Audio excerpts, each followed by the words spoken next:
want to get out of here? Yahoo! This is beneath you. You are an intelligent woman. Also, you're Jewish. I guess I have a lot to learn about holiday tradition. Teach me how to understand Christmas. Show me how to open a box. It hurts my little head when I'm lying in my bed with visions of sugar plum socks. Is this a bit? Teach me how to understand Christmas. Do I trim the tree or the deer? I can't keep it straight, and now it's getting late. Where does the stocking go?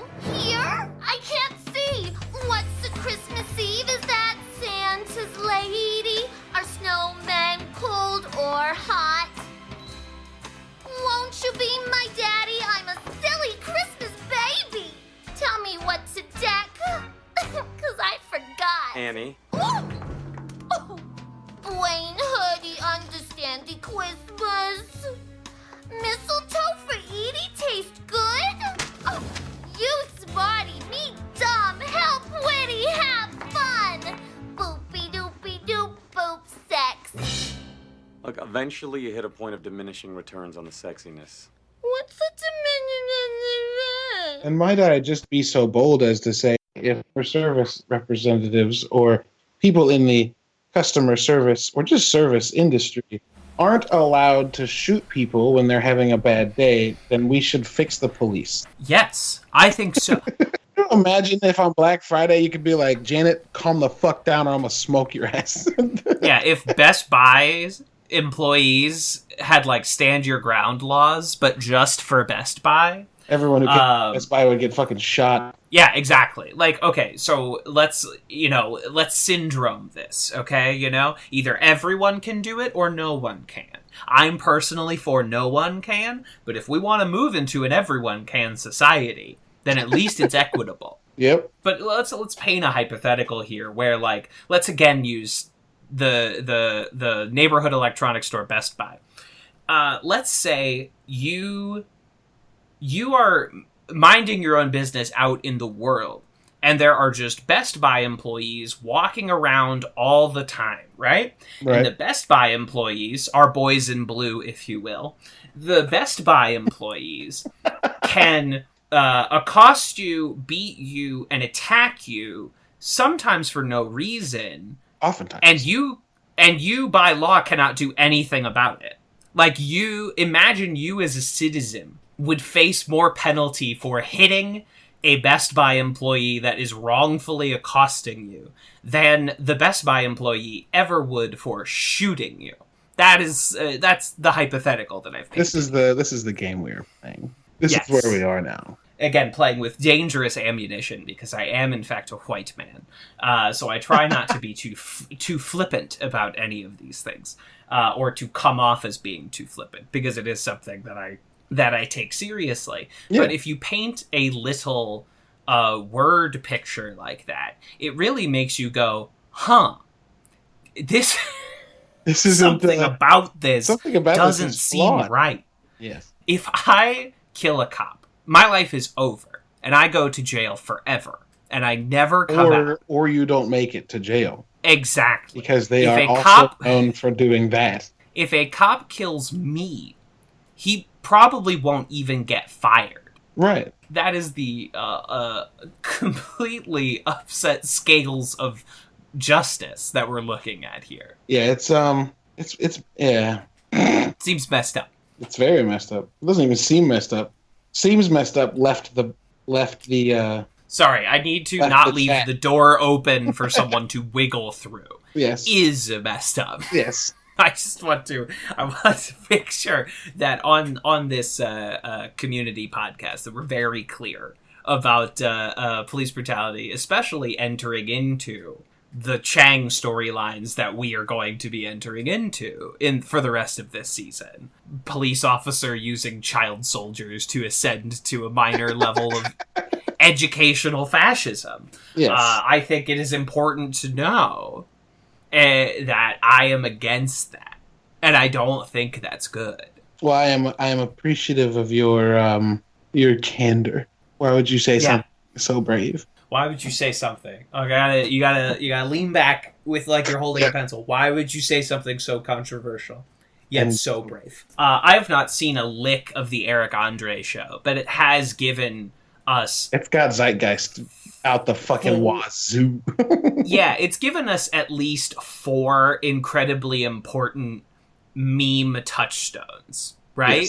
Because you have. Why would you say something so controversial yet so brave? You have the let me in, which is very good. You have Eric Andre shooting Hannibal Buress and then saying, why would, whoever do this? I don't know the actual thing that he says in context. I just know, put, over Eric Andre, put FBI and CIA, over Hannibal Buress, put socialist South American countries, and then at the bottom have him say, why would socialism do this? That's what I know. And then it's not as important as the others, but Hannibal Buress just saying, this sucks, man. This sucks, man. Is I think that's up there in the pantheon. It's very good. It's all very good. The stratification of media that like memes have given us is bizarre.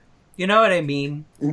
I'm frequently like amazed by the fact that despite all of the misgivings that the internet is rife with. Yeah, Zuckerberg, delete your website. Yeah, in spite of all of the ways that social media and the internet at large are brooding this sense of facts don't matter, I'm also simultaneously frequently amazed by how much cool shit happens on the internet and because of the internet. It is Donald Glover. Yes. I mean, I hate to say it. It is like a microcosm of humanity, is that like putting a group of humans together will reap basically an equal amount of good things and terrible things. And I think the terrible things are maybe bigger than the good things, even if the good things are more plentiful. Does that check out? Does that sort of rationale kind of make sense here? Yeah. No, that checks out. That checks out. That like, yes, the internet is a breeding ground for the horrible 70 some odd millions Americans that we're currently saddled with. But it is all like also without the internet, even having attended 4 years at a very liberal university, I probably would not have been able to shake off 18 years of republicanism without the internet. Yeah. It makes you wonder whether it's strong. The internet or the equippedness of the users. And the obvious answer is that it's the latter, right? Like if everybody was smart and could fact check and was rational, the internet would be the greatest tool humanity's ever made. But the sad reality is that like 20% of our population possesses all 3 of those skills, and the rest don't. Yes, unfortunately, things would be. There was this promise as we were entering into the internet age of, let's say, the early to mid 90s, where it suddenly became. It was like the world's library, right? It was this idea that we would all come together and share all of our information. So no longer would you theoretically have, the cases of scientists in Europe trying desperately to track down the coelacanth, like a fish that they thought was extinct, only to find out that it was commonplace in Africa and they sold it at fish markets, but no one bothered to ask the Africans about this fish. Right. And in theory, an internet world would fix that, would change that. And there's certain things that the internet cannot overcome.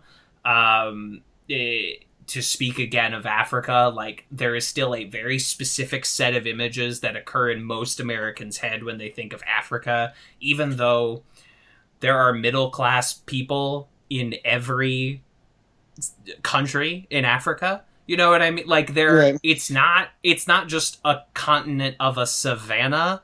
It's like a functioning country. Cairo is not just pyramids. They actually built like a whole big city Like there. like things actually happen. Yeah, like, what a wild. like people do. And I know it sounds again like I'm being very flippant, and I'm not trying to like toss these things off, but it's like, yes, of course. Like, what do you think? Like, they just don't build cities out there? Like, what are you talking about?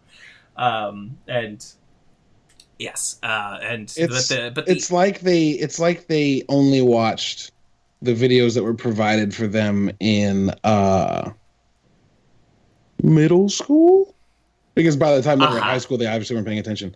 But it's like they only used the videos they were given in middle school that showed like the foundations of humanity or whatever, and then went from there and just assumed like this is what the world's like. Look how great America is. Like, we moved past that, and the reality is that like, homie, like what?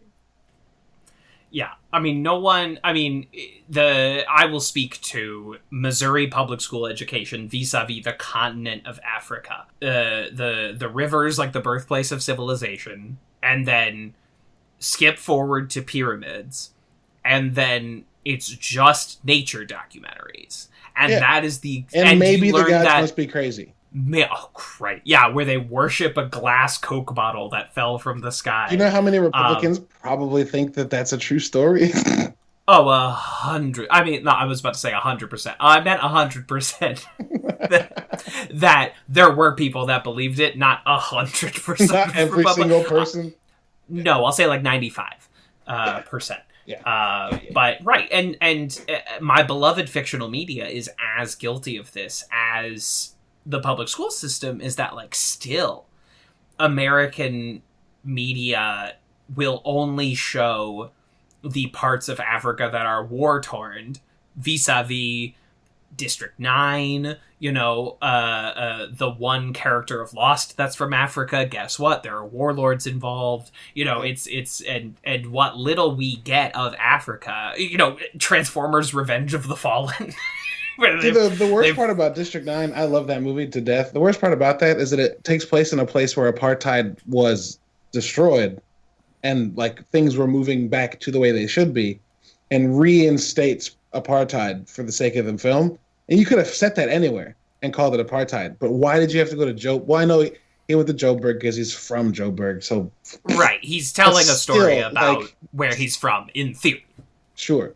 But still, like, just make it set somewhere else. But we also know Neil Blomkamp tells stories with the subtlety of a sledgehammer being dropped from the Empire State Building. So indeed. And in Elysium, the rich speak French and everyone else speaks Spanish. Homie, we fucking get it. I love that movie as well, but dude. No. Matt, I mean... That movie's not good just because of Matt Damon. That movie's good because of, like, Sharlto Copley and... God, no, not even Sharlto. Not even Jodie. Like, I don't think anyone's good in that movie. I mean, talk about... Before I had the term white savior in my vocabulary, I was like, isn't it weird that all of the characters on Earth are... Latino except for Matt Damon, and Matt Damon is the character we're following? Like, isn't that weird? Was everyone else busy? You Danny Trejo didn't pick up the phone? Okay, but Elysium with Danny Trejo? We have Elise Braga, and she's great. We have Diego Luna, and he's great. We got Wagner Moura, and he's great. Pedro Pascal, Michael Pena, like, I'm not picky. George Lopez. Okay, imagine Elysium, but it's George Lopez instead of Matt Damon. I think that's inarguably a better film. Oh, you know who they should have cast if they wanted to get it culturally right? Who? Jake Gyllenhaal. my favorite Mexican, Jake Gyllenhaal. He can play any race. He's one of those guys. He doesn't see color. He doesn't. Yeah, he colorblind casting, which of course always means white casting. Isn't that a bitch? Isn't that a bitch? Is that like everyone went after Colorblind casting you'd think would be let's go diverse, but instead colorblind casting means we don't see color. So if you say this is racist, fuck you. Yeah. And that is something that I've heard a lot, is that instead of colorblind casting, one should specifically, in their scripts and their projects, refer to, if not a specific ethnicity, then non-white, because colorblind casting almost always ends up being white, unless you specifically, and that is something that the show that we talk about is one of the few examples of a show that did essentially colorblind casting and actually ended up with some non-white people. Yes. That Troy is not specifically black, but then Donald Glover comes in and you're like, Troy is black. Yeah. Shirley is black. Abed, I think, is the only one who is specifically referred to as their by his race, because Abed is based on a real person. Yeah. And I assume Pierce was also, had to be white, right? I feel like there's no version of this show where Pierce is not There's a version of this show where Pierce is an old black man, but the conversation that needs to be had for that to be done with any intention is a conversation that a 23-minute show can't afford. Yes, it was not. There are shows that could definitely do that, and there's a very interesting version of Community where, and I'm just use other actors that have ended up on sitcoms in the last few years. There's a version of Community where Pierce Hawthorne is Lawrence Fishburne, Keith David,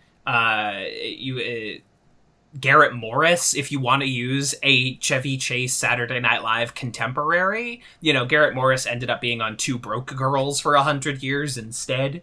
But there's a version of Community where that character is an older black man keeping some of the same, bigoted tendencies. Yeah, and just the conversation with that doesn't need to be that's racist. The conversation with that needs to be what happened to get you here?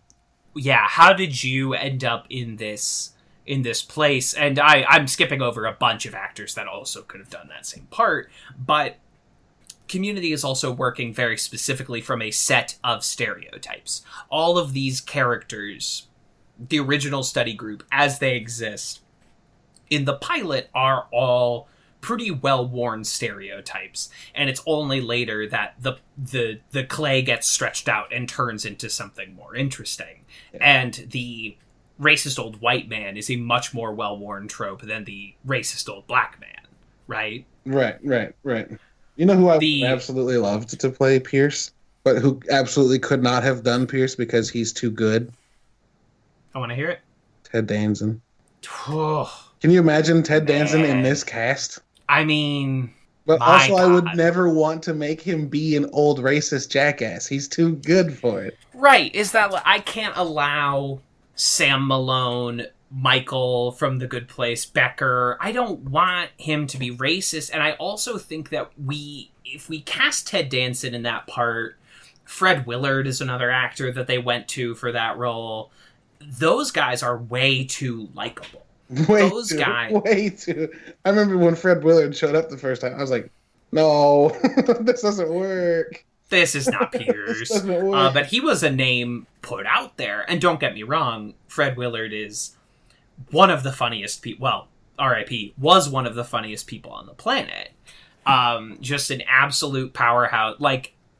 Others may disagree. I think pound for pound, line for line, the character in cinema history that gets the most laughs per screen time is Fred Willard as the announcer of the dog show in Best in Show. Every line is a huge laugh of that movie.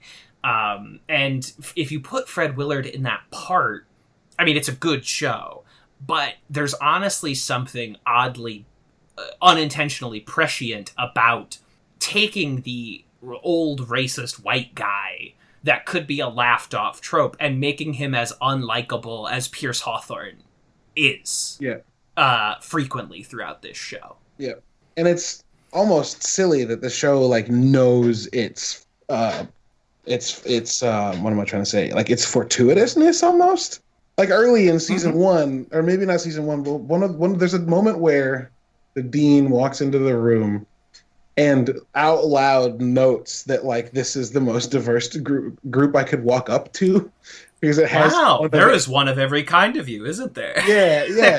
Which like is funny in and of itself, but also like lends to this like we know that Dan Harmon is a good writer and is very self-aware. It leads to this like perhaps realization that Dan Harmon even had and asked to be, embodied in the script where the dean literally says what Dan thought when the casting was done. Like, oh shit, look what we did. we got most of them.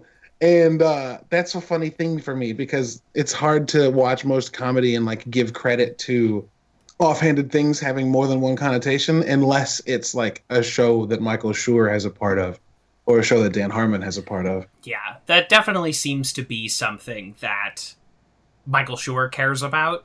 Dan Harmon, I don't think we have enough material to work with to determine if that is truly like endemic to his work.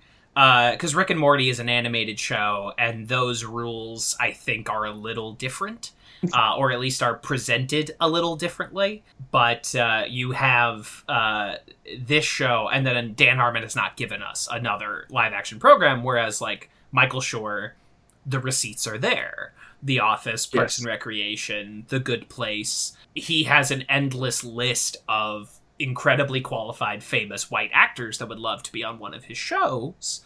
And as his shows go on, by the time you get to The Good Place, you have 3 non-white, basically unknowns as part of your core cast. Yeah. And that ain't nothing. Yeah. It's pretty great. It's pretty great. This is, of course, Advanced Community Studies podcast, where for the first time before this intro, we were actually talking a lot about the American television comedy Community. That's a really good point. For the first time, we were actually we were actually talking about Community. We are Advanced Community Studies, the first and still premier podcast in the Yahoo Screen Podcasting Network. I am one of your hosts, TV's Kevin Lanigan, and gentlemen, my name is Clarence Thaddeus Foos. My grandfather, Fletcher Morton Foos, invented this game for one purpose, to have the loudest, dumbest thing happen. Now it has. The game of Foosball is completed. You're free to return to your undoubtedly hearing-impaired families. Undoubtedly hearing-impaired family. I'm the dad host, the only other host here tonight, because Chase had things, but... Jace is on assignment at the Four Seasons. Total Lawn Care. Total Lawn Care! Wah, wah, wah. I know we're in the middle of, like, an attempted coup by the dumbest people on Earth. Four Seasons Total Lawn Care is the funniest thing that's ever happened. Just imagine being there as a press correspondent and like sitting between a crematorium and a dick shop and thinking, this makes sense.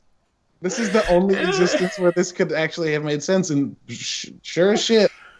And it's so funny. And I know, like... I mean, maybe we'll come to eat these words. We are recording this on Tuesday, November 10th, a week after the election. It is more than overwhelmingly predicted that Joe Biden will be the next president. However, in the intervening week and 2 days, I can't discount the idea that shit may have changed. Yeah, it's. But you were introducing yourself. It's all right. I was introducing myself, but we're ready to do the podcast now. So I would just like to say that things have now become very much like Donkey Kong. Donkey Kong. Donkey Kong. What are you guys doing here on a Saturday night? Shouldn't you be making expressionist art films or well-engineered cars? You take that back. Oh, I love the foosball, guys. It's good. It's real good. Did you buy that ball for the bit? It wasn't even that good. It's like a $35 bit. It's like $35.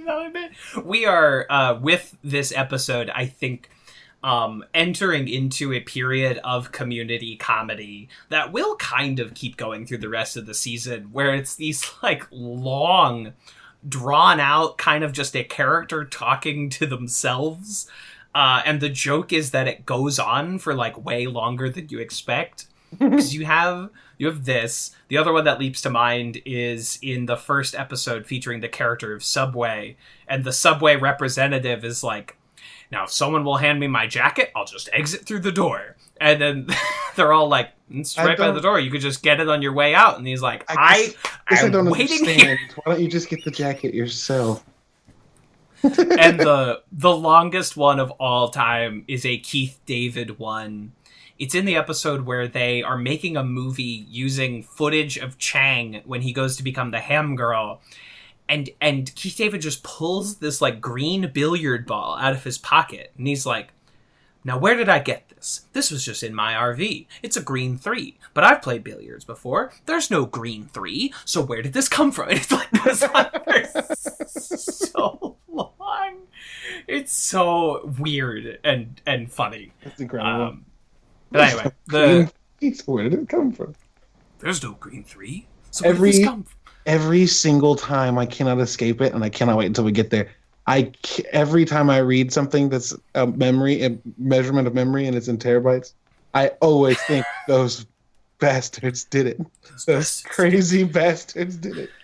I love all of Community. I am exceptionally excited to eventually talk about season 6, which is something that's just like there's a fucking alien about to, like, chest burster wants to come out and just wants to talk about Frankie and Elroy so bad. Yeah, absolutely.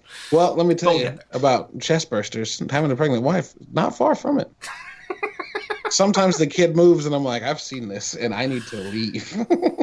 I can't. Oh. It's a whole deal. And Alien is a franchise. I'm kind of watching through them all for the first time. I'd seen a few here and there, but I'm, like, slowly going through the whole 6 of them. The imagery and themes about, like, womanhood and carrying child that are so constant throughout those movies, it's inescapable. If I should ever have a pregnant partner, I will nonstop be worried about a fucking xenomorph. It's weird.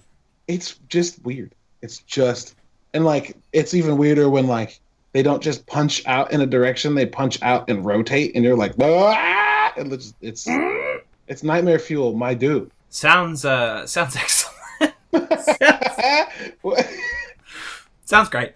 Yeah, it sounds fantastic. I don't know where you heard it, but if you could share it with me. I don't know why I turned it to Lila. Yeah, family life, pregnancy. Check it out, folks. Check it out. You can dip your toes in. You don't have to stick around. Yeah, dabble. Let's first episode of the evening. Dabble, daddy. Dabble. The episode we both quoted from for our quotes round this week. Season 3, episode 9, Foosball and Nocturnal Vigilantism, directed by Anthony Russo. The last Anthony Russo episode of the whole show. This is it. After he goes off and make Captain America, he no come back. Really? Yeah. I mean, it seems to have some he seems to have done okay. He seems like he's doing fine. Seems to be shaken out okay. Written by Chris Kula. In this episode, Jeff and Shirley realize that they have a shared obsession with and history with the game of foosball. At the same time, after Annie breaks Abed's Batman DVD, Abed becomes Batman once again to go after his own land. Oh, man. He doesn't have a wife or women's feet. For some reason, that always fucking makes me laugh. Dude, there's a lot of, like, Troy, like, asides in this episode that, not asides even, but just, like, Troy lines in this episode that fuck me up every time. It's one of my favorite episodes to watch just for Troy. The foosball thing's pretty funny until it gets a little too heady, and then it's funny again. Uh-huh. But, like, the side plot with fucking the apartment trio is extremely good. All the way from, like, Troy cry singing back to his room to and Annie trying to record the Batman go, this scene was really hard for all of us. and then like the grappling hook scene where he's like, you were supposed to calm us down. Abed, where have you been? Like, which I can only read as like he's playing along for Abed's sake, because he's been here the whole time. He knows that he's referred to Batman as Abed. It's okay. It's what Troy has this elastic intelligence where sometimes he's like very competent and aware, and sometimes he doesn't know what a sex swing is. And I'm like, okay. He's not a child. He's not an infant. I know he's a dumb man, but come now. Come on. Yeah, no, it's great. It's great. It's great. I love how much Troy like puts on something so that Abed sees one thing, and then like Abed's gone, and Troy's like damage control. like when she's like, we can just record over it. He's like, oh yeah, because that's something that he would fall for. Then have you seen ever sitcom episodes where they try to replace a special irreplaceable object? Because Abed has seen them all. Will not work. Yeah, I love how much Troy absolutely loves his life partner Abed, but also knows that he's dealing with like a very delicate individual. You know, Abed is a computer. He cannot be outwitted. You cannot attempt to circumvent Abed. Yeah, it's great. You cannot trick the trick master. You can't. You cannot riddle the Riddler. To attempt to trick Abed is to attempt to trick Mr. Mrs. Pitlick into saying his name backwards to send him back to the fifth dimension. I just remembered the thing that Abed says when he's standing on the fire escape. When he's like, the night beckons, like a finger curling and uncurling as if to say, hey, come here. God. I hesitate to use the word minor for a very, like, quote-unquote minor episode of Community. There's a lot of really good, memorable shit in here. Everything Officer Kikowski does in this episode is fucking hysterical. Like, when he's like, you look familiar. Did I ever pretend to shoot a guy in front of you to teach you about gun safety? Never forget a face. Oh, but this guy lives with you, and that's okay. That's okay. So we just have to like live above this guy. And he's like, sweetie, you're a renter. Be lucky it's not heads. Like, which is all you get from New York slumlords. You know what I mean? It's like, oh, who are you gonna go complain to about the situation of this apartment? Oh yeah. So we've talked a lot about the apartment 3, and that's mostly my fault. I don't know why I was about to say most likely. It's a good plot. It's a very good plot, but I be a big Nick Kroll fan, and so the existence of one Nick Kroll does make this episode very good for me. Of course. And this is late 2011. So I feel like we are right on the cusp of Nick Kroll breaking through. You know, sure. He was a Comedy Bang Bang regular.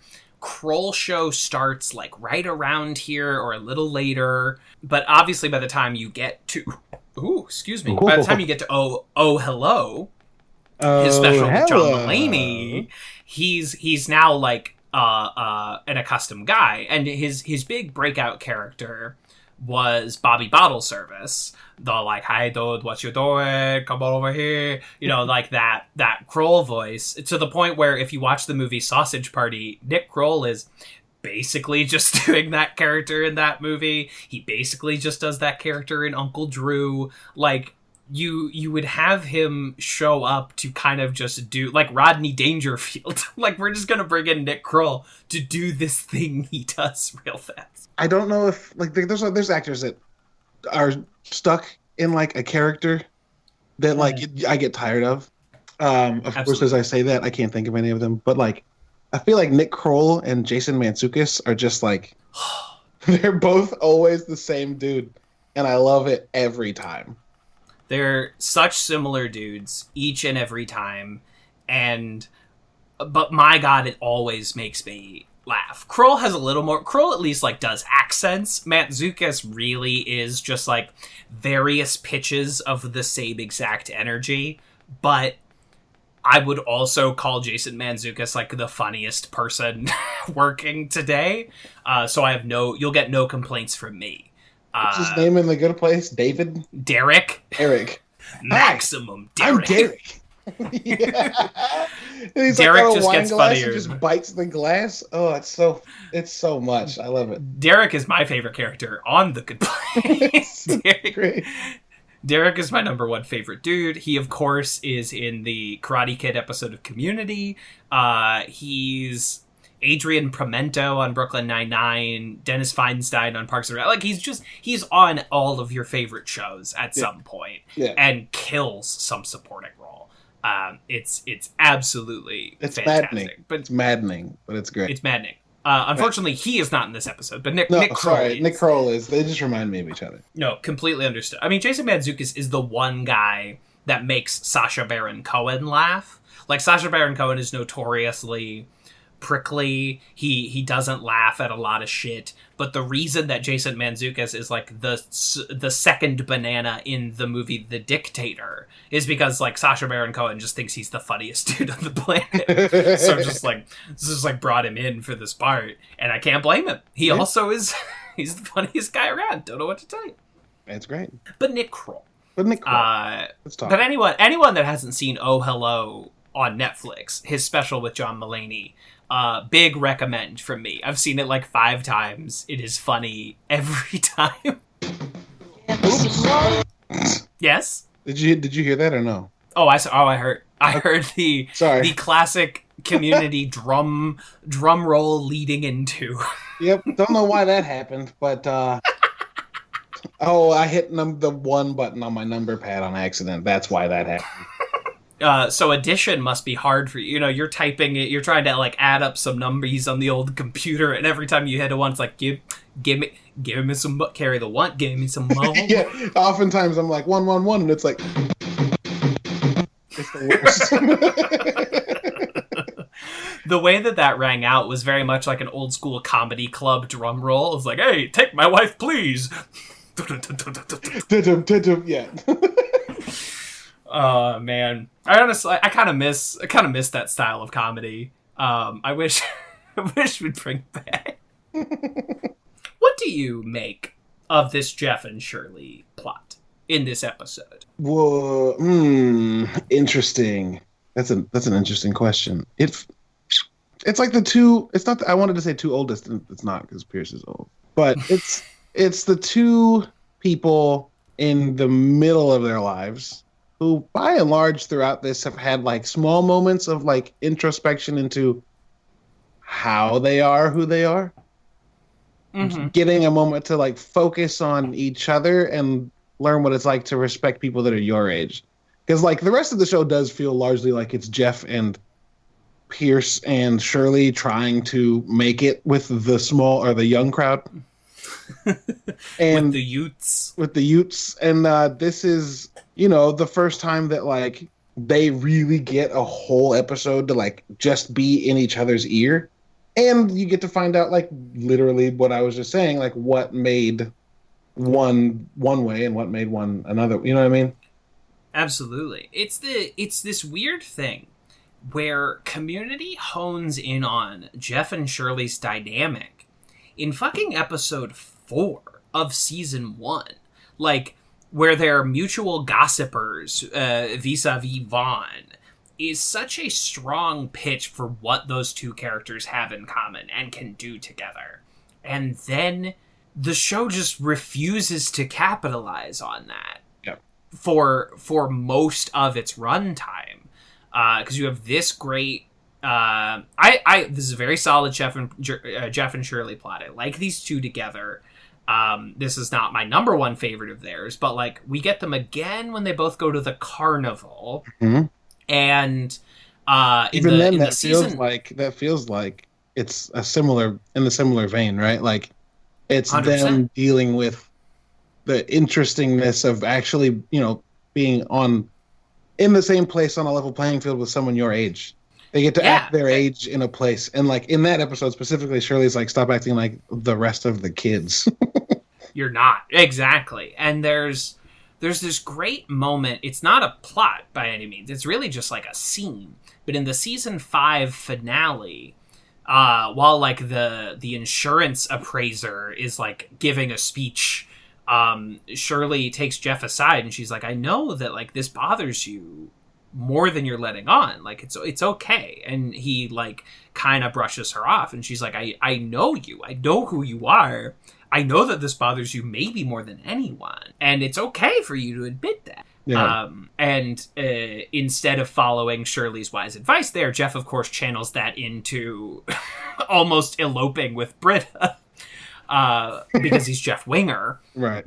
But there's this great dynamic between these two, and you could chalk it up to like this show not being excellent with Shirley. Like she gets great one-liners, but they just don't seem as interested in giving her storylines. And Yvette Nicole Brown will be the first person to like talk about that publicly.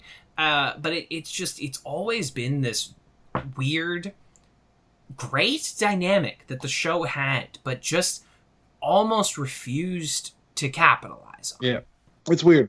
But that's not the only time that this show's like introduced a thing and we've been like, "Oh, this is great," and then the show's just been like, "But that's not what we're focusing on." Right, exactly. Another example, it's not as good, but like Troy living with Pierce is something that they set up and then realize that they just don't have any ideas for what that's supposed to be and never do anything with it.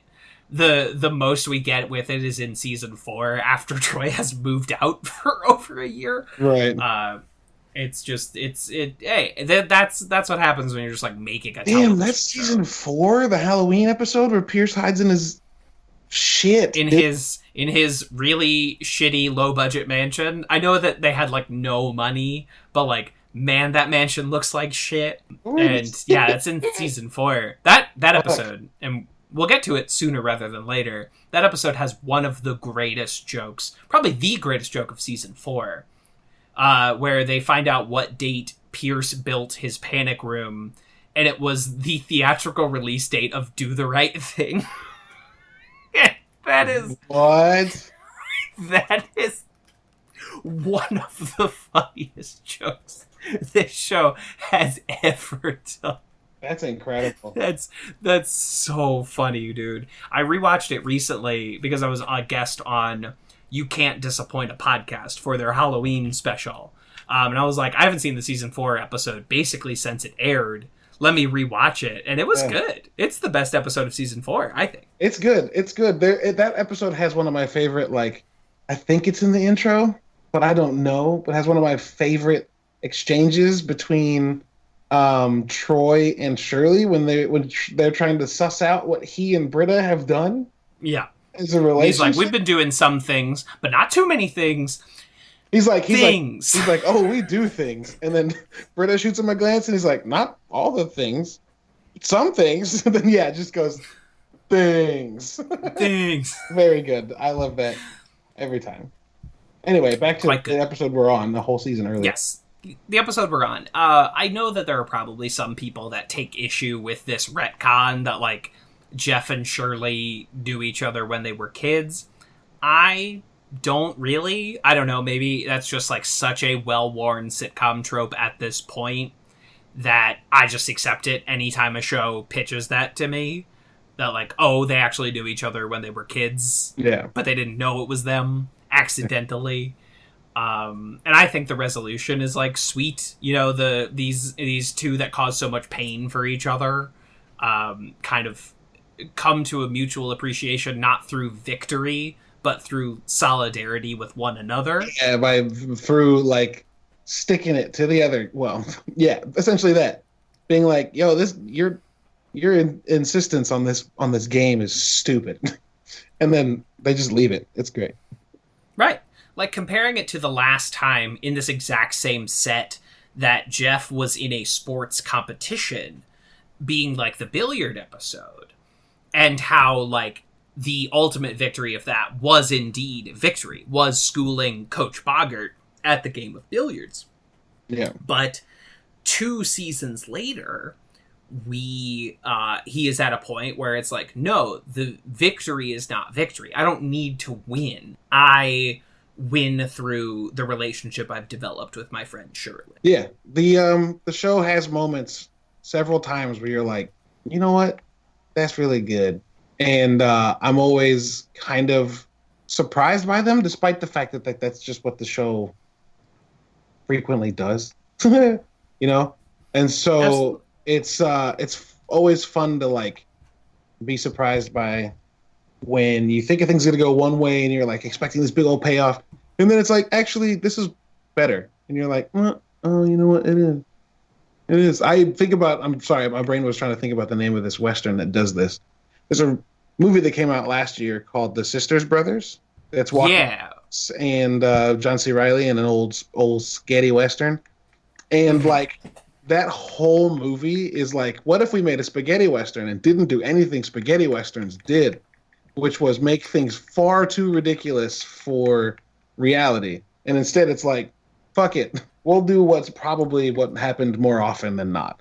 And so the whole movie I was in this like, oh my God, they're not going to do it.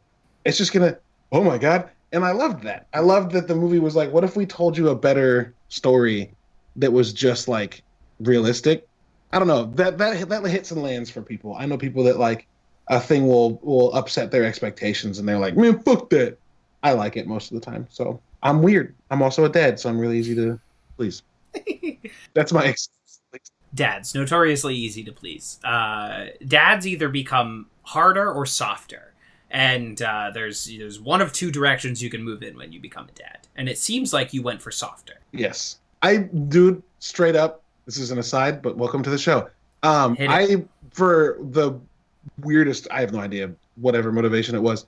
When I started my blog, not purpose, that's a really weird way to put that, but my like initial drive was that like, there's no reason that every Call of Duty game, and I'm not kidding, this is very real, there's no reason that every Call of Duty game should get a 9 out of 10 or an 8 out of 10. They're the same thing, recycled all the time. So I'm going to start a blog that gives honest and good reviews, which is like the way people do things now that's shitty.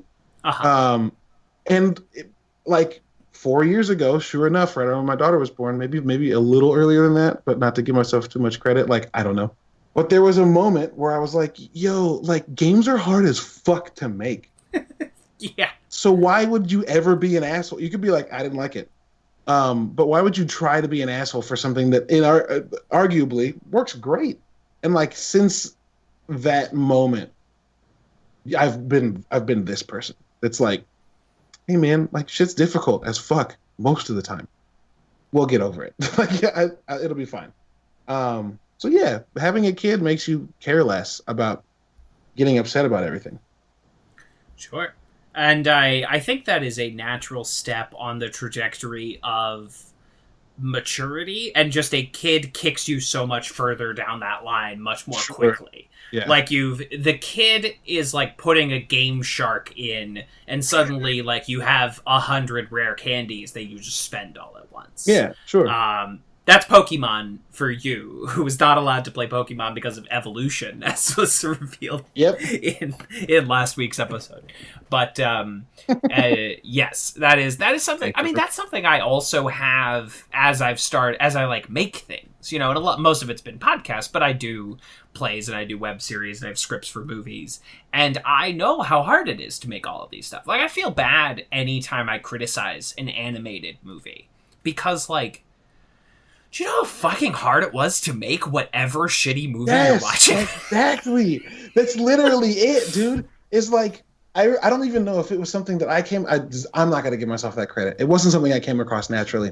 There was a time somewhere in my life I heard someone say, have you fucking tried to make this? And I was like, oh, fuck. Maybe I'm an asshole. Like, that was that, like, right. I had like a moment where like the last, whatever, however long time of my life, it just kind of flew past me, and I was like, oh, damn, I'm a jerk. Like, yeah. But that's something I've also realized, because I've written a fair amount of like film and television criticism as well, and I'm not saying things are beyond reproach, that you can't have quibbles with media that you watch, especially like moral ones, like that is always on the table. But I do also try to always keep in mind that, like, boy, things are hard to make. Yeah. Very hard. Exactly. And so I try to quote Abed in the next episode we're about to cover, like, I like liking things. And y'all have heard this podcast. Y'all know that I will talk incessantly about things I like or do not like. But my opinions change when I considered the vast undertaking of making any movie. It's a miracle any movie is made, much less millions of them. Yeah. Yeah. And like, that's the same. It's like almost exactly the same revelation I had, is that like I watched games get made, like for real, and was like, whoa, what? Whoa. Like when you see somebody who's unable to make something work in the current setup they have, so rather than do what you would think would make sense, and this is a true story, you instead decide to run the game's music through the physics engine because that's how you can get it to fit. I'm just like, every single thing I put my fingers on when I play a game is fucking sorcery. Like, none of this should fucking work at all. And it does. And like, to think that like these things, shows, movies, books, art, comics, any of that shit, games, as soon as you realize how difficult they are and that like the people that make them really fucking care about them, then like your impetus to be scathing, I think, unless you're a sociopath, should dilute a little bit. And I'm not saying that there's not a place for you to have a little bit of a bite back if something really disappoints you or feels misleading or really approaches something the wrong way. But like don't be an asshole. Like the last Spider-Man game on PS4 has you start the game as a superhero, they're putting like basically citizen surveillance devices all over the city so that the New York Police Department can like better surveil people. And I was like, Spider-Man wouldn't do that. Also, fuck that. But also like, whatever. Like sometimes things have to happen for reasons, and sometimes you don't think about it. Or you start Spider-Man a game. Or you start a game. Love the police state. Spider-Man love to have us surveyed. I'll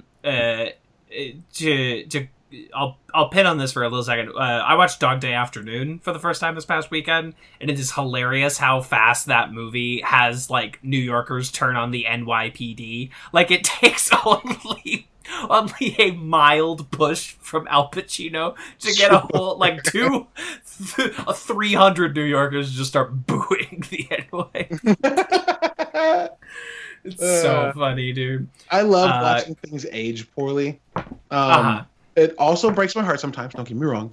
But most of the time 100%. It's like, yo, this is incredible. Right? But, it's, I love it. I love it. Yeah.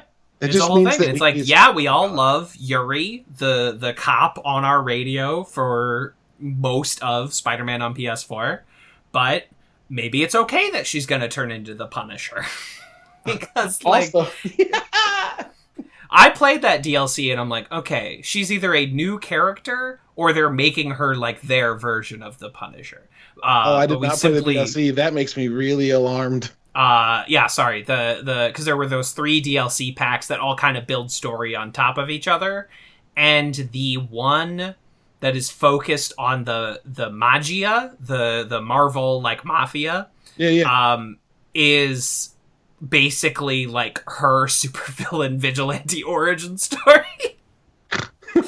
Which is such a wild twist from the main section of that game, where Yuri the cop is the most likable person in the entire video game. It's also really funny that they cast an actor named Yuri Lowenthal as Spider-Man and made him say his own name to a different character the whole game. Yuri. Yeah, that's got to be a whole different. I mean, my man Yuri Lowenthal, he books. All right? He's been doing shit for decades. That's a professional, okay? Yosuke from Persona 4, fucking Spider-Man from Spider-Man. My man, he books. And I got nothing but respect for Yuri Lowenthal. Back to Jake Gyllenhaal. Yuri Lowenthal was the voice of the Prince of Persia. Oh, is that true? Yes, it's 100% fucking true. And Damn. the remake that's getting made by a studio in India is like, yeah, you should come back and do it again, which is great. It's great.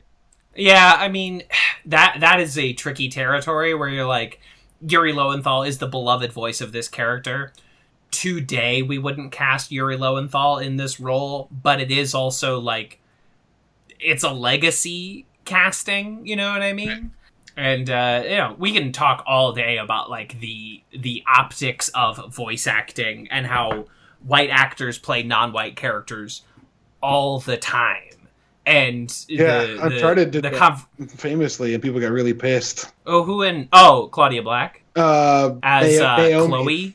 Or Chloe. Oh, Naomi, Laura Bailey. Yeah. I mean, both of them. Yeah, Naomi, both of right. them, I think. And the excuse for Naomi was, like, we decided to change her character's look, like, way too late for us to recast her. And we wanted Laura Bailey because, obviously, and then she comes in and does her British accent as this character and does all the mocap. We can't, like, redo it, but also we decided this character should be black, so now we have a thing. And it's the weird optics that you get into when you have, like, voiceover performances, because you have Uncharted: The Lost Legacy, essentially like a fifth Uncharted game, like Uncharted 4.5, and it stars an Indian woman and a black woman, but they are both played by white actors. And that, it becomes a whole thing, you know? And smarter people than I can write about that. It's like Disney's original Aladdin type situation. Like, yeah. You have Middle Eastern stars, but they are voiced by the whitest people of all time. It's smarter people than I will write essays about it, but it is something that I'm always, like, keeping my eye on, seeing where the pulse is at. Yeah. Yeah, it's, this is an imperfect industry, and humans are imperfect, and sometimes timing just doesn't work out. And, like, that's something if you have ever wanted to be involved in any of this, or, like, just have a deep desire, like, speaking for you, would say we do, like, you will find out that there are things that just don't work, and when it doesn't work, they just deal with it. They don't wait, because they can't. So, like, they filmed a bunch of Superman while Henry Cavill had a fucking mustache. And, like, if they just waited 6 weeks, it wouldn't have been a problem, but they didn't have the time. So they just dealt with it. And then we all had to deal with Henry Cavill's overly extended upper lip. Absolutely. My suggestion would have been to make a good movie the first time so you didn't have to film it. To film it. I know we just had a whole conversation about it, about, like, appraising things as being very difficult to make. But they will have ultimately made this Justice League movie at least 3 times. Yes. And it's like, you should have tried to get it right the first time. Y'all know how much easier this would have been if you just done it right to start? How many tens of millions of dollars you would have saved? Like, at this point, knowing how much production costs, especially that they're filming so much of the Snyder Cut in COVID, you could have saved hundreds of millions of dollars if you just made a good movie the first time. Yeah. And years of people being like, maybe it'll get better. Which, like, also kind of fuck you for making people wait for it to be good. And still not guaranteeing it's going to be good. Because these people could be like, the second coming of Christ. And then Christ could just shit on their heads. And they'd be like, well, yeah. I guess it serves us right. Yeah. Will Justice League the Snyder Cut be the second good Zack Snyder movie? Maybe. No. Maybe it will be. I said just no. Am I going to watch it and probably do a podcast about it? Absolutely, 100%. Desperate. I just have to know at this point. Yeah. How could you not? How could I not? How could you just let that slip past? No, one must. I have to. I just have to know at this point. Shall we move on to our next episode? Oh shit! Yeah, that. Season 3, Episode 10, Regional Holiday Music, directed by Tristram Shapiro, written by Steve Basilone and Annie Mebane. In this episode, the study group is once again drafted into the Greendale Community College Glee Club, where an Invasion of the Body Snatchers style horror plot ensues as they are slowly wrapped into Mr. Rad's web. And Mr. it Rad. is Mr. Rad. Just don't call me late for dinner unless you're serving Brussels sprouts. Fuck. I hated you as you did it. That's how bad that shit makes me feel. But I will say, before we, Mr. Rad is a very good... And Taron Killam is, playing that character perfectly. Yeah, he really is, he's spot also on married for... to Kobe Smulders, the lucky son of a bitch. And it's God... Taron... You said... you had a parent's tone. You had a parent's tone in that, and for a second, I was confused. I was like, wait, what? Taron? Damn Good it. for you, bud. Didn't we just talk about upsetting your expectations? Because what I thought Taron, coming next was not good for you. Robin Scherbatsky is a beautiful woman, and I'm glad you're happy together. I hope Kobe's happy. She seems to be. I watched a little bit of that show, Stumptown. She was very good on it. I think it's been canceled, but it was a good little show. It had Jake Johnson from New Girl, who I love. Spider-Man from Into the Spider-Verse. We love to see it. And I just hope Taron and Kobe are happy. I hope they're having a great quarantine. Yeah. I mean, it seems like everybody but the Midwest is having... Nope, just kidding. No one's having a good quarantine. Yeah, come on now. Sorry. Come on now. I was saying that, and then I was like, wait...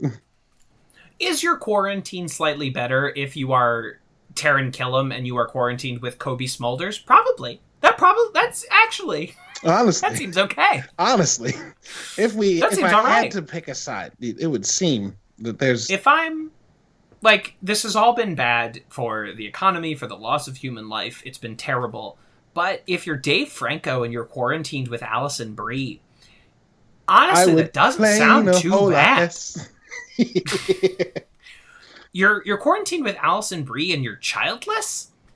Good for you, bud. Yeah. Good for you, bud. Happy for you, Dave. Happy for you. Crushing it, bud. If you're Dan Harmon and you're quarantined with your wife and your sex doll, good for you, bud. Good. If you're me, you're quarantined with your pregnant wife and almost 4-year-old. Then you've made a mistake, and you could have. They're lovely, and you love. You could have made this 50% easier on yourself. Sure. But yes, imagine being quarantined with boop, be doop, sex. Yeah, precisely. And of course, that's what she's like all the time, right? It seems like that's just from what I've gleaned from brief social media and that episode of the Darkest Timeline podcast that she's on. It seems like they're really just smoking weed and hanging out and being hot together, and good for them. Good for that. Good for y'all. Yeah. I know that the film industry has collapsed in upon itself, but it's the film industry. It's doing that all the time. It'll be back. Hollywood has been collapsing since it started. It's okay. It'll be fine. It'll be fine. Regional holiday music. This is a delightful episode for me. I've seen it 100 times. I will see it 100 more. I'm a sucker for musicals in general. I like when the people, they sing of the songs, especially when it's my favorite sitcom characters. Scrubs has a great one. I love any musical episode of any sitcom. Buffy, of course, has a legendary one. And this is one of the greats, truly. I like when the people, they sing of the song. I like when the people, they sing of the song, they do of the dance, they act of the act. And that's simply, I gotta give it up. I like when the people sing of the song. And do the dance. And do the dance. Make it a little love. Get down tonight. Sorry.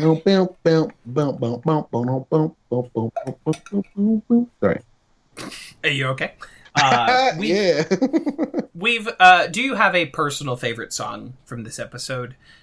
You and I have brought up one many times. I feel like we're on the same page here, but Annie's Christmas song is fucking incredible. So it's so funny. Fucking funny.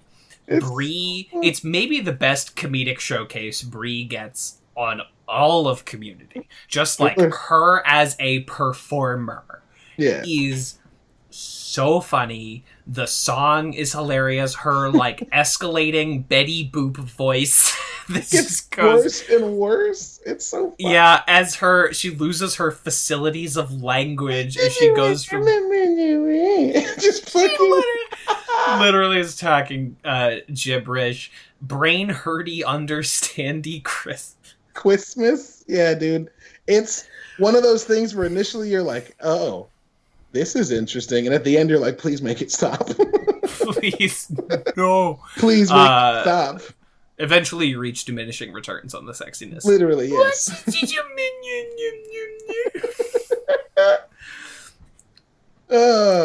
Fucking good. I mean, all of them are good. I think my runner-up is Troy and Abed's rap.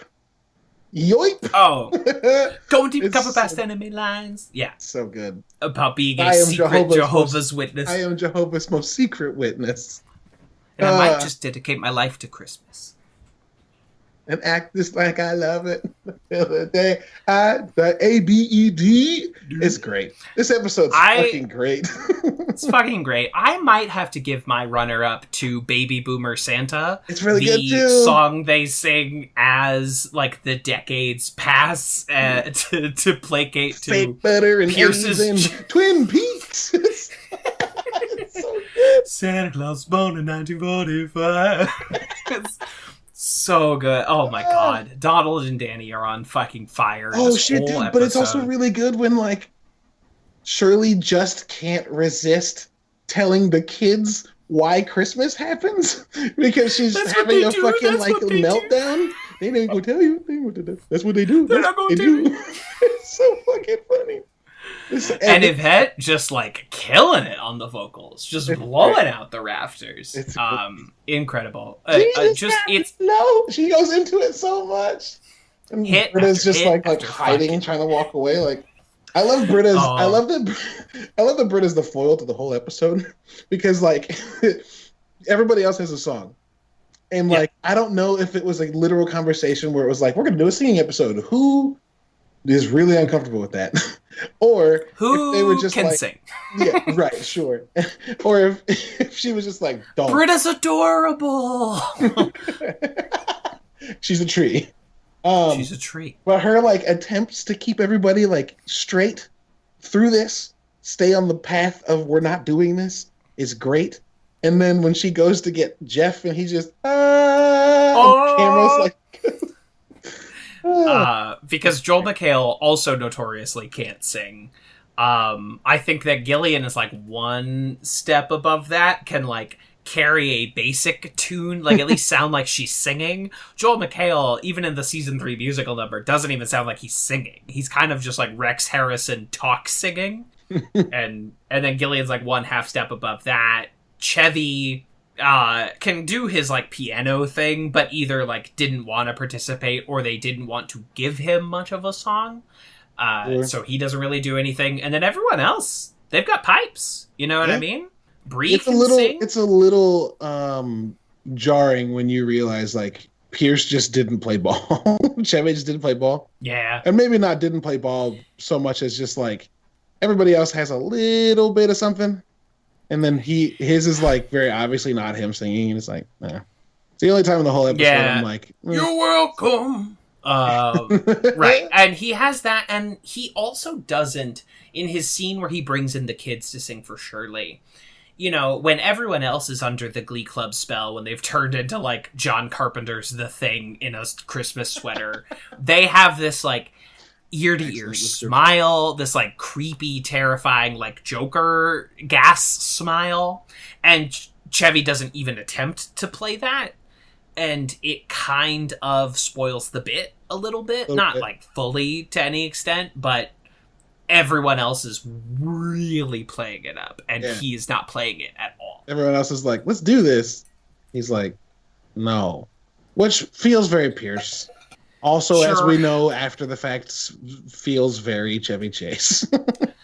100%. And I don't think it really drags down the episode at all, because I'm only really, like, consciously thinking about it for the first time, with this episode having been in my life for 9 years. But it is a facet that is part of it. We have Britta's great Christmas song. Let Britta sing her awkward song. Yes. It's a Christmas time for me. It's a Christmas time for a tree. He's like, she's ruining it. I love this episode. Great, dude. This episode's great. Everyone's playing it. The music is fantastic. I do have to ask, as we're in this cultural point, maybe we've brought this up on the show before, what is your relationship, if any, to the American television show Glee? So I've not watched it with purpose myself, but my wife did watch it and loved it. And I didn't dislike it. I just, it was one of those... Doesn't seem like your thing. No. I love musical film, shows, theater. I just... didn't ever feel like starting over because she was so far into it, and I was not going to have the time to watch that like 6-season show myself. So while she was watching it, I caught as much as I could in terms of like just being there when it was on. I like it. I think that sometimes it tries a little hard, but that also might just be musicals. So yeah. I will. Musicals are like a step up from a cappella to me. A cappella is like, we're going to annoy you for 10 minutes doing a thing that just should have instruments. And then musical theater is different. It's like, oh, this has more of a purpose. I don't know. If anybody listens to this show and does a cappella, I love you. You are talented. I just can't get into it for longer than one Andrew Baines Bernard rendition of anything. Sure, absolutely. Acapella, much like improvisational comedy, is really much more for the performers than it is for the audience. And you know what? We're all having a good time. Good for you. If you found this thing that brings you joy and brings you solace, I say go for it. Right. Exactly. Yeah. And it's difficult. I can't do it. So I'm not going to be like, it's bad. You're bad. It's just not for me. That's a skill I don't have. This is skill. I've done musical theater and choir for a number of years in high school, a little in college, and haven't followed through on that, and that's okay. But totally. I watched the first season of Glee. I stand by it to this day. I think for what it is and what it is doing, it's very funny. It's got great musical numbers. It's got some weird like plotting choices, but I will stand by that first season. Pretty much to this day.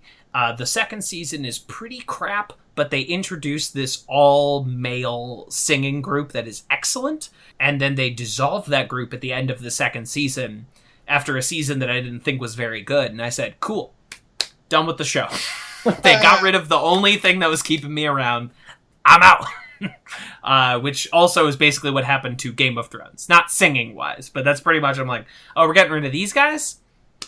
Like, the people I care about are not around, and the people I don't care about are getting more screen time. Oh, this seems like a great time for me too. You're gonna get rid of Tywin and the Hound in the same episode that you ruin Tyrion's character arc. All right, Game of Thrones.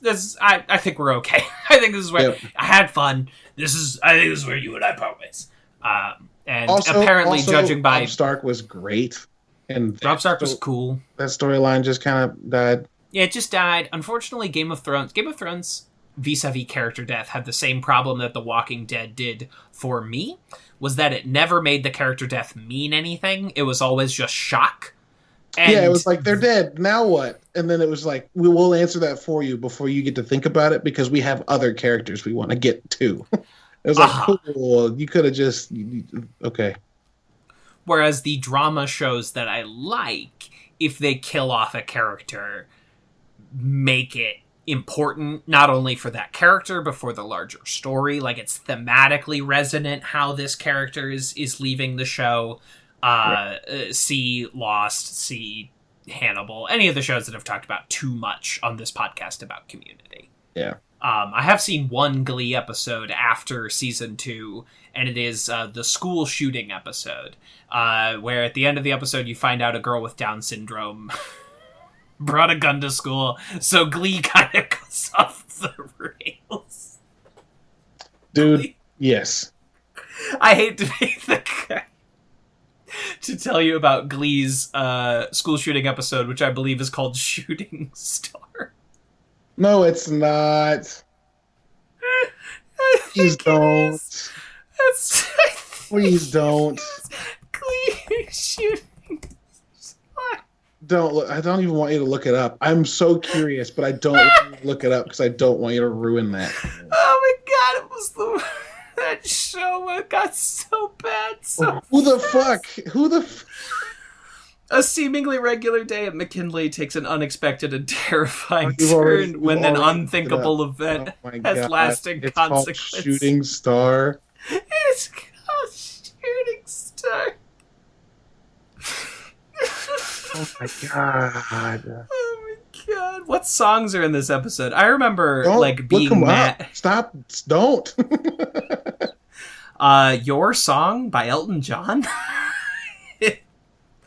Which is one of my favorite songs of all time. I can't believe it. Like, I'm saying, if you're gonna do this, like, tasteless school shooting joke, like, put in Bon Jovi's Shot to the Heart, put in, like... Sure, yeah, no, put in by, that. like, LaRue's Bulletproof. Like, if you're gonna do this tasteless shit, I would respect you more if you went, like, full tasteless. Yeah, I would respect you more if you just went, what if we just did whatever the fuck we wanted? And I earnestly, like, respect that more. Yes. No, I'm on board with that. Than this half measure shit. I, like Mike Ehrman Trout, say no more half measures. Do it or don't. Holy shit. I don't know if I'll recover from finding out that an episode where a shooting takes place on a show is called fucking Shooting Star. But they also don't use the song Shooting Star by Bad Company. So it's like, what was the point? You Why had did you all do this this? opportunity. You stared in the face and then spit on. How Why dare did you do this? Oh. I'm sorry to make this discussion of a great Community episode segue into this. Yeah, I love that. Didn't you? I love that this episode Shot it follows in up the on head, a... didn't you? Sorry. Yeah. Oh, woo. Yeah, it's revealed that a girl with Down syndrome did it, and then the gym teacher helps her, like, cover it up. Also, didn't need to know that. Sorry. Move on, please. I love that. I was trying to. I love that this episode follows up on a random plot thread from the fake flashback episode, like 10 episodes ago. That is all canon, and we are building atop the established canon.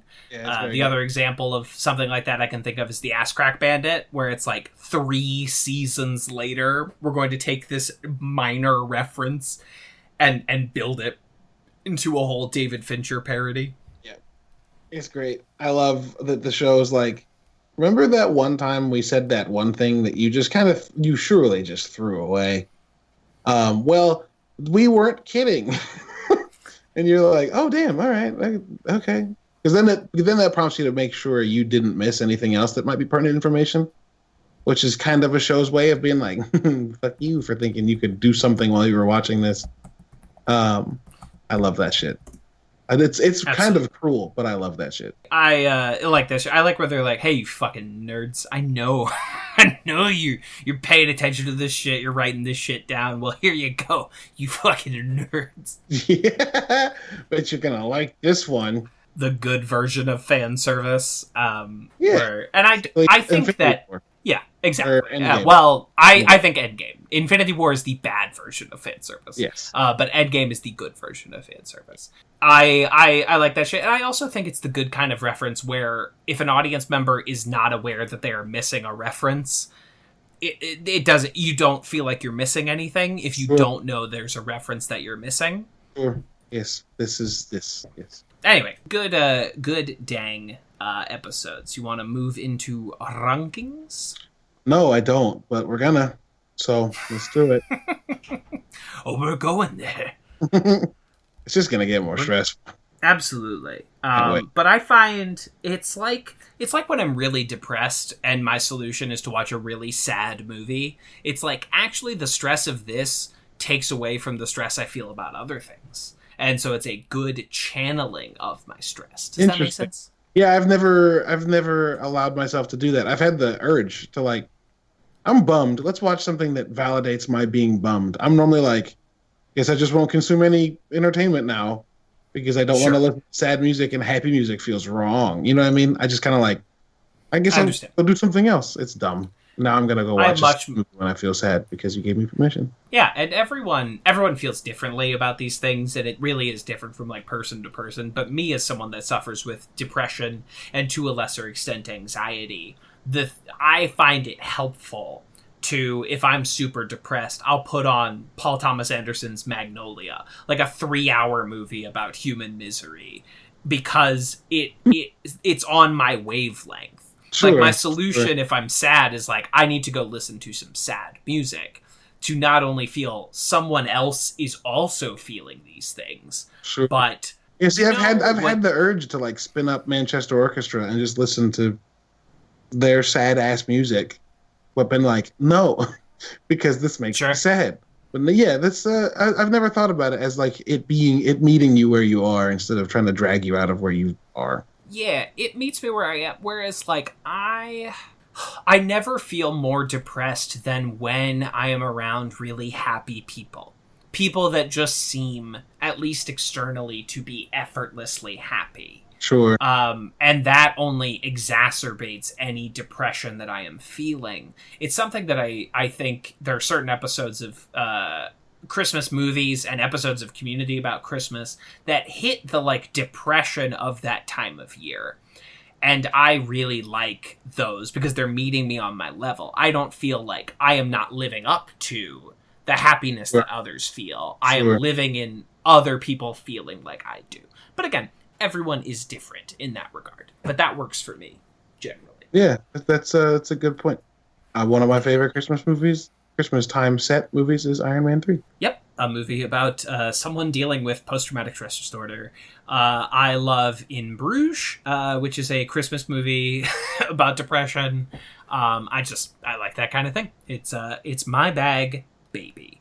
But the first N tag we are ranking here tonight is Leonard's Frozen Pizza review. Oh shit! It's $3.99 at Kroger's. Also, like adding to the like, you're gonna see some stuff this show brings up again. Like, this is we see him. We hear Leonard's him talk YouTube about channel. This is not his only occurrence of Leonard's YouTube channel. Right. We hear him talk about it once. We see him ordering pizza and playing bass guitar once. That may or may not have led to a pizza review.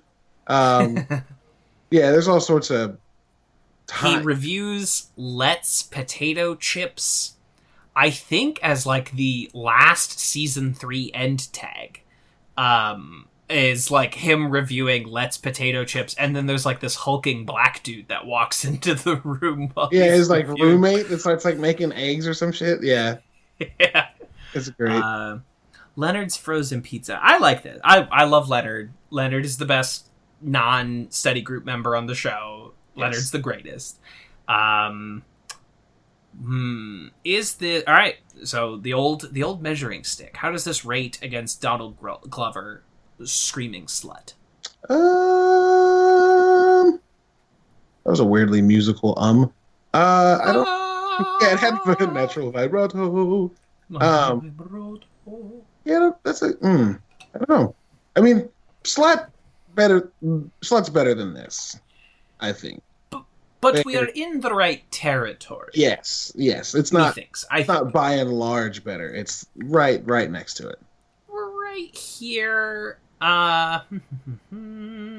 If we get down to like Dinner with LeVar Burton, I think we're in the right zone. Dinner with LeVar, current number 31. Okay. Yeah. I like LeVar. I like Dinner with LeVar more maybe than this. Yeah. But okay. Abed and the Janitor, current number 34. I think we're above that. I do like that end tag. Yeah. Love Jerry Minor, but yes. I think we're right there. So maybe Beneath Spaceships, current number 33, above Abed and the Janitor. Yeah, that makes sense. I just realized I was like, man, it would be nice if I could see these. It's because I moved my camera to the wrong place. All right. Yes. That's good. Also, someone threw out there that LeVar Burton should be the person to replace Alex Trebek hosting Jeopardy, and I agree with that 100%. At 100%. Wait, who should? LeVar should replace Alex Trebek. Yeah, it'd be pretty great. Yeah, that'd be pretty good, right? It would work. Yes, that works. I embrace it.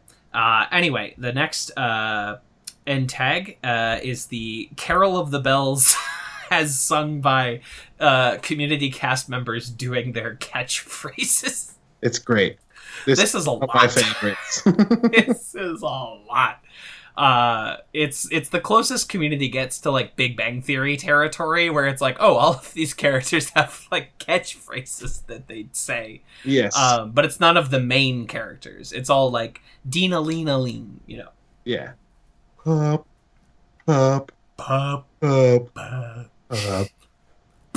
It's very good.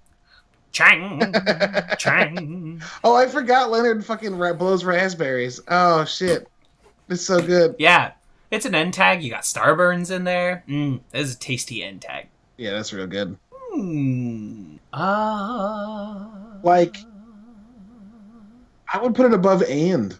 Which is our current number 11. Yeah. So we're into porn names. Another Leonard end tag. Leonard, making a lot of showing this week somehow.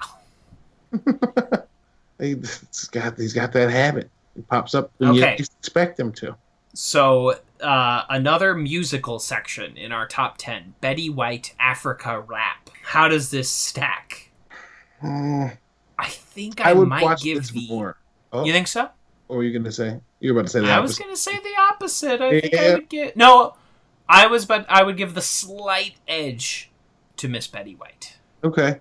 Why? Pure sonic enjoyment. I think it is a better song they produce with Betty White than... I can't argue that, you jackass. This cacophony of sound. Well, that's my reasoning. Okay. That's my reasoning. Okay. But I would not be mad if we ended up putting Carol of the Changs above... Carol of the Deans above the Betty White Africa Rap. I would not be upset about that. Yeah, I don't know. It's a boy. Bop, as some say. Bop. I can see Betty White being over it. Above it. Or higher ranked is what I meant. Yes. Yeah. But it's just edging it out. I think we have a new number 10. Yes. With Carol of the Changs is what I'm going to call it. Boy, it's like Carol of the Changs isn't inherently insulting, but the more you think about it, the more you're like, damn, dude, damn.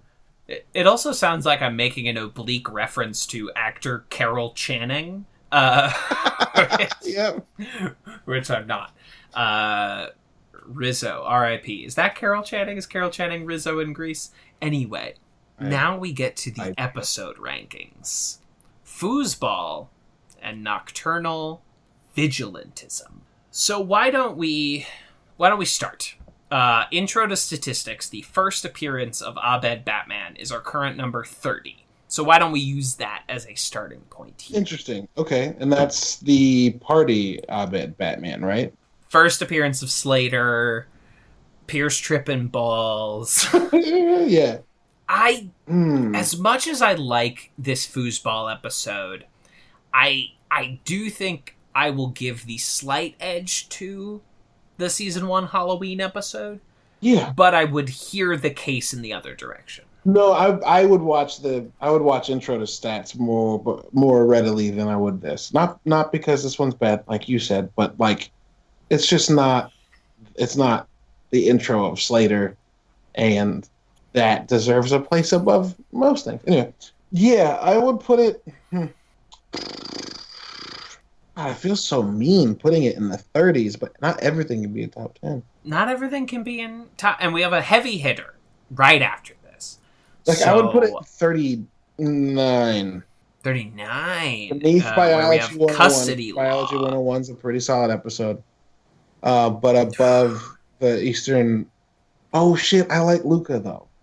I know you like Luca. I am going to put this above Luca. I put Foosball above. I put Nick Kroll as Jurgen above, and Virgil Kaj as Luca. Yeah. Is But, that too low otherwise? Like, Biology has Michael Kenneth Williams in it. And John Goodman.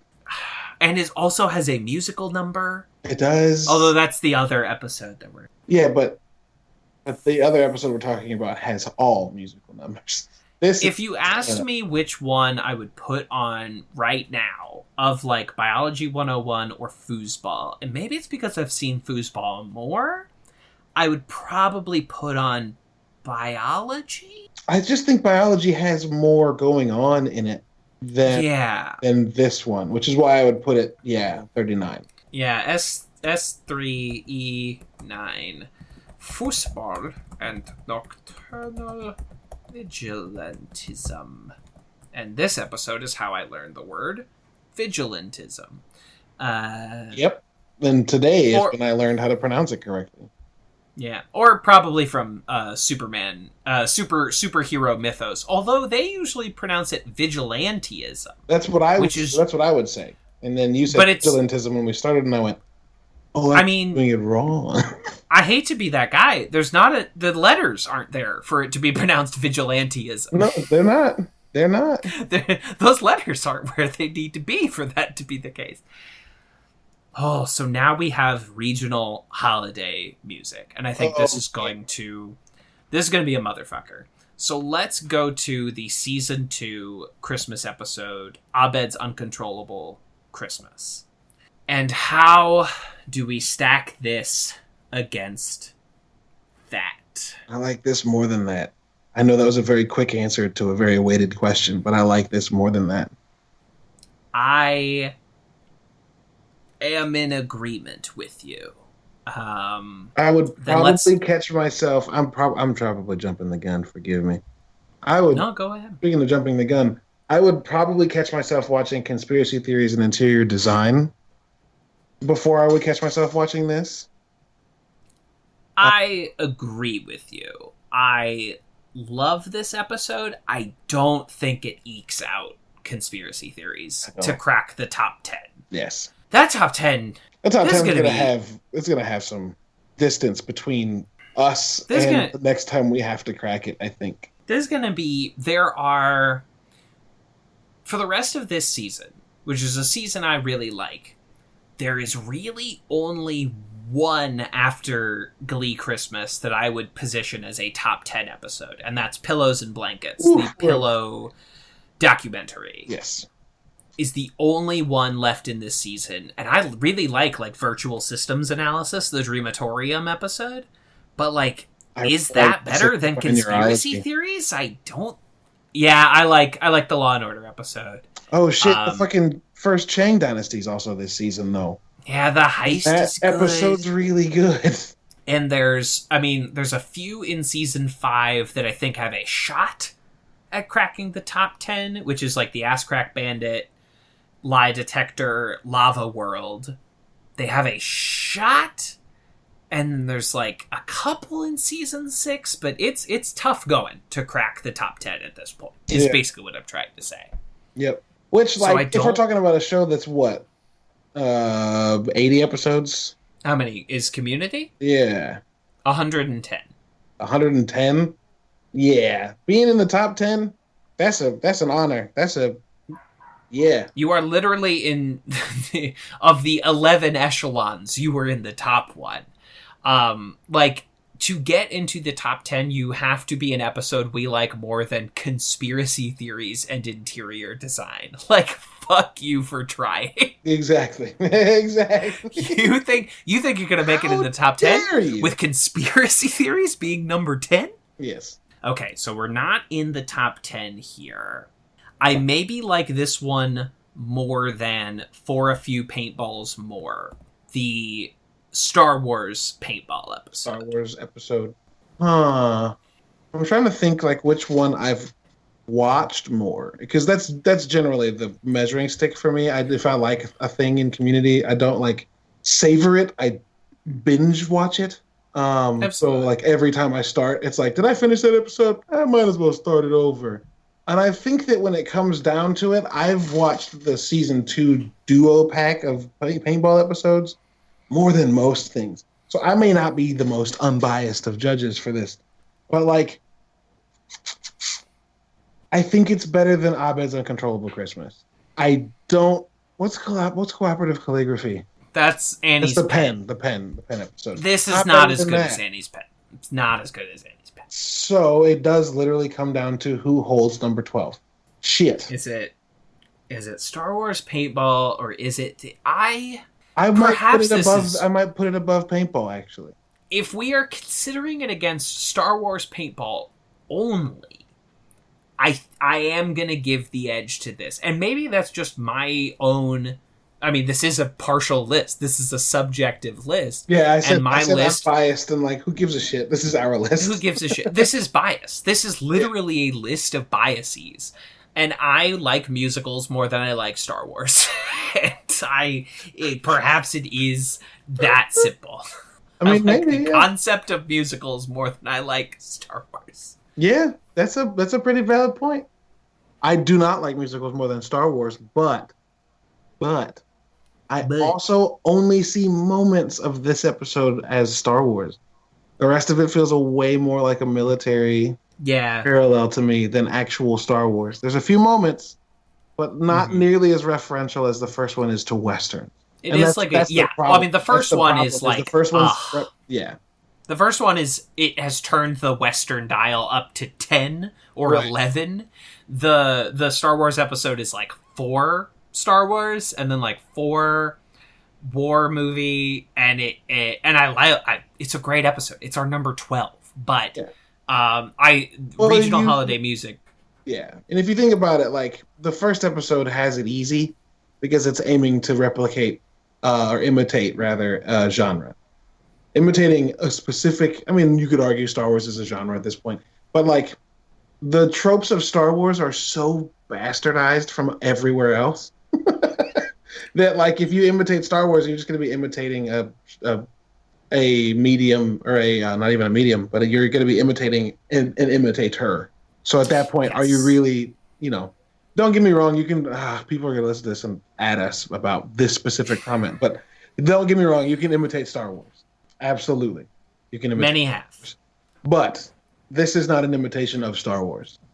This is Star Wars-y stuff, but mostly just war movie stuff. There's war tables and like flanking operations and all that shit. And there is a much better war parody coming up with the Pillow and Blanket Ken Burns documentary. Might be my favorite of all time. Oh man, that episode, fucking that. It will be nice to revitalize the top 10 a little bit. Yeah, that's what I was saying a few minutes ago when I was like, we will not come back to the top 10, I don't think, until then. And then after then, it might be a minute. But like, we got one more. After Pillows and Blankets, I think the next time we reappraise, where we reconsider the top 10 is Ass Crack Bandit in season 5. I think that's the next time we're like, let's at least like look at the top 10. Yeah. But it sounds like we are in agreement that this is our new number 12. S3, E10, regional. What are regionals? Regional holiday. This is what we do. This is who we are now. This is who we are. Shout out to Taron Killam. Hell of a performance in this episode. You should put a star next to each of the episodes we just placed so that next time we record with Jace, we can be so kind as to let them know specifically what we did and where we did it. So we could show them our tracks. Yes. Yeah, and the next 2 episodes, like, I like them both. They're not coming close to these 2. No thank you. Oh, I like Shirley's wedding a lot, actually. I think that one's going to be pretty high for me. Yeah, that was pretty good. But I didn't even. Celebrity Impressionist is not going to be exceptional. No, it's not. that's the next one after. No. But there are a lot of bangers coming up later this season. I forgot about the second fake flashback episode with John Hodgman. That's coming up. That episode rules. Yeah, dude. The last. What am I trying to say? The back 4 or 5 this season are solid. I think after we clear, I mean, I'd like the 2 episodes next week, and then it's really smooth sailing through the end of the season. We're going to be cruising, and then we hit season 4, and that will be an interesting 7 weeks. Oh no, 7 weeks. There's 13 episodes, dog, and we're going to do 2 at a time, and then the season 4 finale is getting its own episode of our show. Hey. As we appraise. Yeah, great. but then we're season 5 and 6, which are 2 very good seasons. Yeah, and short. Yeah, the end of this show is going to approach rapidly. Yeah, because now we have as many episodes left in season 3 as the other seasons have total. So we are going to be clipping through these. Yep. As we round up on this. And then maybe we're talking about The Witcher at some point. Honestly, the 3 of us have not discussed it in a month and a half.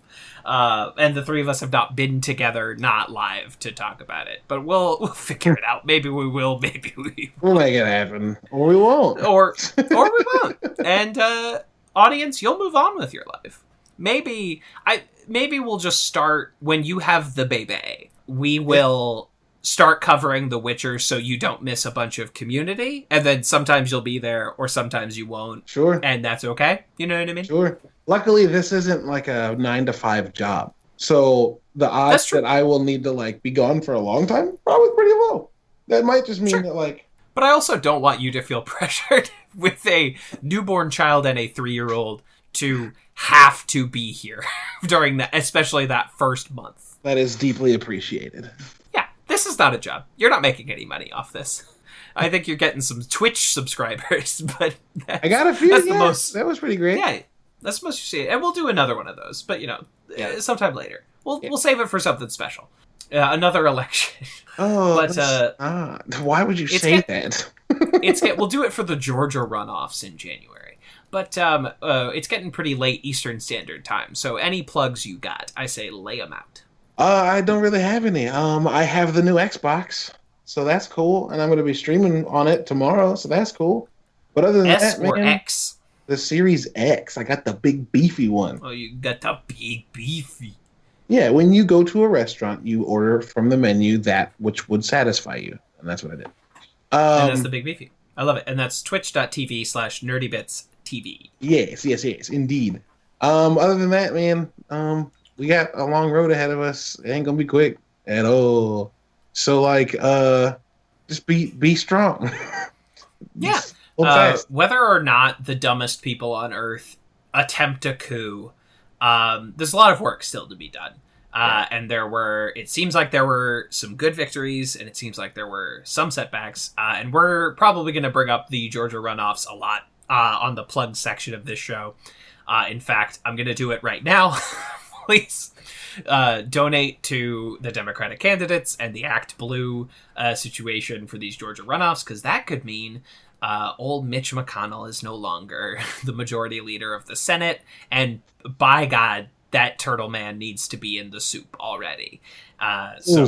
Oof. Incredible. Make him soup. They're not going to be able to keep that dude's grave clean. I'm not threatening him, but they're going to need a full-time service guy to make sure people do not piss on that man's remains. There's that like list of like we're listing every Trump staffer and we're blacklisting them from Washington. I have a piss list of people.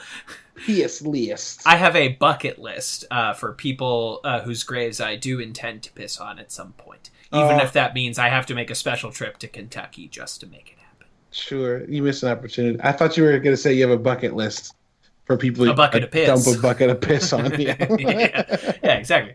I thought about that as I was saying it, but I couldn't make it happen. I was very stressed before this, so I'm a little drunk and a little high, and I just couldn't quite make it work. That is 100% fine. Thank you. Yeah, like I said, so that's my main plug, and then just shouting out shit I'm enjoying right now. Hades is still a very good video game, and it's very cheap, and I'd recommend that people play it because it is good. And we worship Dionysus, and if Dionysus is not around, we worship Aphrodite. Thank you. And also, if you... a few Aphrodite boons, dude. Yeah. I have not interacted with her a ton. I'm sorry about it. Yeah, I need to get better at it. Go on. Oh, well. And if you have HBO Max, the movie Dog Day Afternoon is on there through the end of the month. Watch that. Good flick. Good flick. That's what I got for you. It works. Those are the plugs that I have.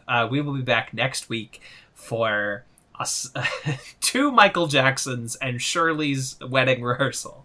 But until then, pop pop.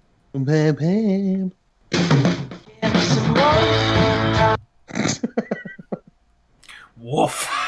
Just you had to blue ball us like Jace always does. Santa Claus was born in 1945. He had a boogie-woogie Coca-Cola army chant. And when the commies gave the polio to Doris Day, Santa helped the Beatles chase McCarthy away. That baby boomer Santa, he's never gonna die. Santa fought at Woodstock and Vietnam and smoked a ton of acid and burnt his bra. And then in 1970 he did more drugs, and his hair stayed long, and he grew a mustache.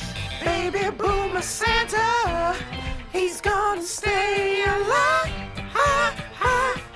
Santa invented Spielberg and microchips. Santa invented Coca-Cola and aerobics. He made the Iron Curtain and the Gremlins too. Fake butter and AIDS and Twin Peaks. Baby boomer Santa, thank you for MTV. Baby boomer Santa, thank you for everything. You're welcome. You're welcome for everything in the world. You're welcome. You're welcome for all that I bring to the world. I'm Baby Boomer Santa. I bring the gift of the world. Baby Boomer Santa, I'm an American pearl. That was quite a show. Very entertaining.